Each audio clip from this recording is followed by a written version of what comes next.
Welcome. You're listening to the I'm Wired to Inspire podcast, creatively engineered by Nicole, the inspiration specialist. I'm Wired to Inspire is a powerfully packed podcast filled with inspiration and encouragement to get you through your day. It's designed to inspire you to live your authentic purpose. Now, stay tuned for your host, Nicole, the inspiration specialist, on today's episode of I'm Wired to Inspire.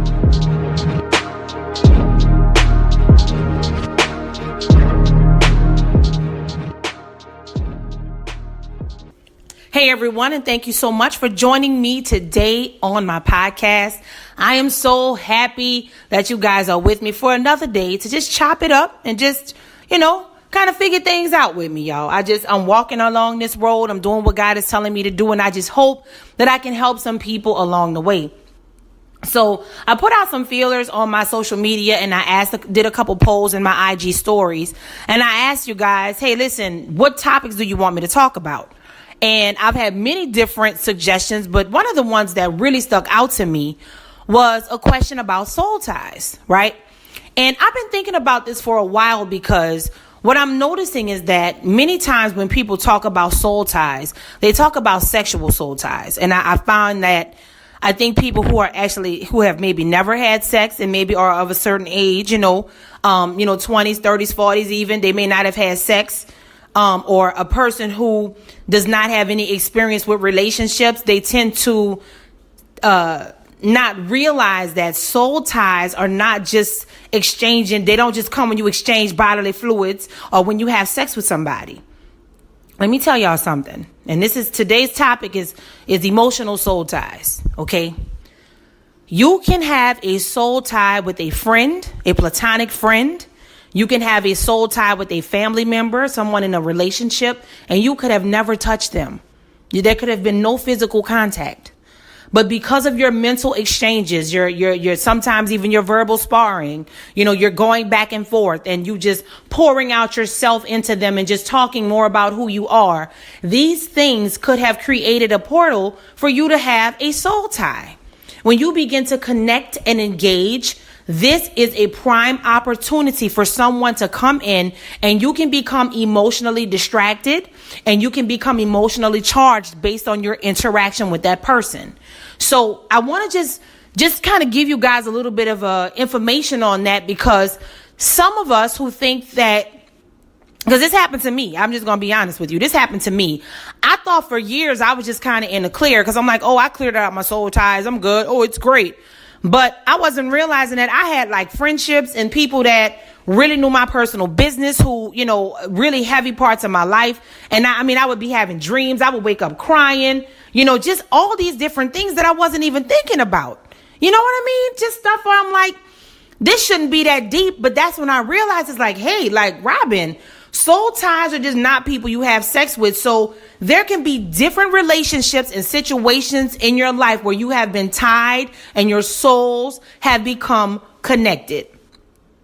And this is so important because if you do not take the time to really examine that, these things could be festering and could be hovering over your life, and it could clearly be blocking some things that God may be wanting to bring into your life. So this is why it is so important for you to take all of the things that you've been going through. I'm going to tell you, jot it down, write it down, record it if you need to, but start to ask God, like bring certain relationships and situations to the table and say, God, you know what? This is just my friend, but I feel like I'm always complaining about him. I feel like I can't rest. I feel guilty when this happens, or I feel like this and I feel like that. I want you to start examining those things, because I'm telling you, you may realize that there is a level of emotional, baggage or something there that is causing you to have discord with them, and you don't realize that it's something that you need to address and something that you need to move on from. So great if you dealt with the sexual soul ties and you feel like, okay, I've done that. People don't understand sometimes. They just think it's physical. Soul ties can be emotional. They can even be mental. Okay, so I don't know who needs to hear that, but this is not a long word today. I think that this is a word that's going to hit the bullseye for some people, because you're like, if somebody is listening, you're thinking, man, why do I keep thinking about this person? It shouldn't even be that deep.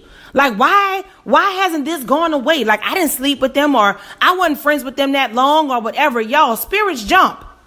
And it's not always you just pouring yourself out. Sometimes things happen and you just get caught up. Sometimes when we are disobedient and we connect with people that we're not supposed to connect with, we can begin to mix and mingle souls with them and engage in conversations and mindsets that are not of God. They're not things that God wants present in your life. And then we become emotionally soul tied to somebody, and it is to our detriment. You could easily be thinking that something is not you could easily be thinking that something is supposed to be one way, but it's the exact opposite. And it's because you have become intermingled and you have begun to believe that those things that have connected you were things of God, when in actuality, you are having a literal Armageddon in the spirit, and a fighting and a going back and forth because your soul has been emotionally tied to somebody that God wants you to disconnect from. So I don't know who this is for, but I am praying for you and I'm covering you today, because specifically I will be praying about anybody who is experiencing a soul tie that is physical, sexual, emotional, mental, whatever level it's on. But if there's anything in that situation that is keeping you from God's best and it was unrecognizable to you before today, I'm praying that the scales have come off your eyes and you are now going to walk into the fullness of life in the things that God has for you and the relationships that he wants you to have them in. I'm wired to inspire. I hope you are too.